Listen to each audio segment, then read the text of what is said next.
জঙ্গিপুর লোকসভা কেন্দ্রের আইএসএফ প্রার্থী শাহজাহান বিশ্বাসের সমর্থনে নির্বাচনী জনসভা করলেন বিধায়ক নওশাদ সিদ্দিকী। রবিবার বিকেলে রঘুনাথগঞ্জের মঙ্গলচনে জনসভা করেন তিনি। সভায় কর্মী সমর্থকদের ব্যাপক উপস্থিতি লক্ষ্য করা যায়।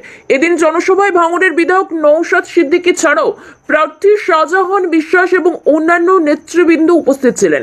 এদিনের জনসভা থেকে নাম না করে প্রদেশ কংগ্রেস সভাপতি তথা বহরমপুরের সাংসদ অধীর রঞ্জন চৌধুরীকে তীব্র ভাষায় আক্রমণ নওশাদ সিদ্দিকীর। পাশাপাশি তৃণমূল কংগ্রেসকেও আক্রমণ করে আগামী 7ই মে আইএসএফ প্রার্থী শাহজাহান বিশ্বাসকে বিপুল ভোটে জয়যুক্ত করার আহ্বান জানান তিনি। দেখুন, 42টা সিটে প্রার্থী দেওয়ার মতো যে অর্থের প্রয়োজন হয়, প্রথম কথা সেই অর্থ আমাদের নাই।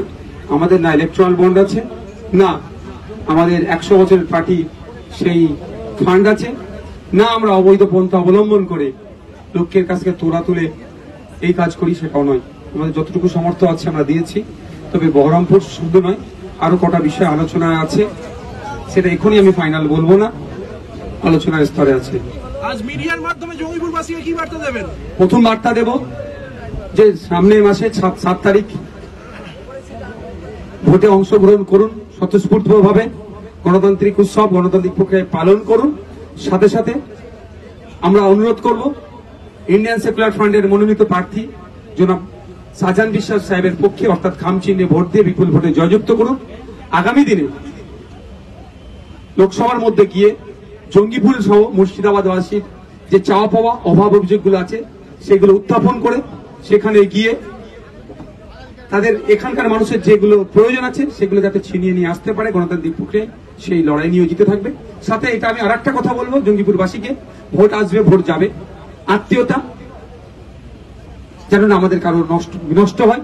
রাজনৈতিক নেতারা সবসময় চাই মানুষের বিভেদ করো, মানুষের মধ্যে লাগিয়ে দিতে চাইবে শুধু ক্ষমতা দখলের জন্য। আমরা ওই ক্ষমতা দখল করতে চাই না। তবে একটা স্লোগান আমরা কোনোদিন এই একটা স্লোগানকে আমি ব্যক্তিগত বলছি, আমি খুব মান্যতা দিই না।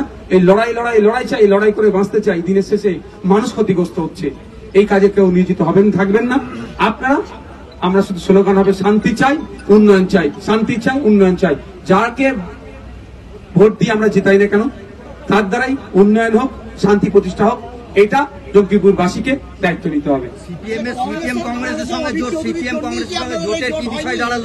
শুধু অধীর চৌধুরী নয়, আরো অনেক নেতা আছে যারা চায়নি তারা আইএসএফ এর পক্ষ থেকে পার্লামেন্টে যাক।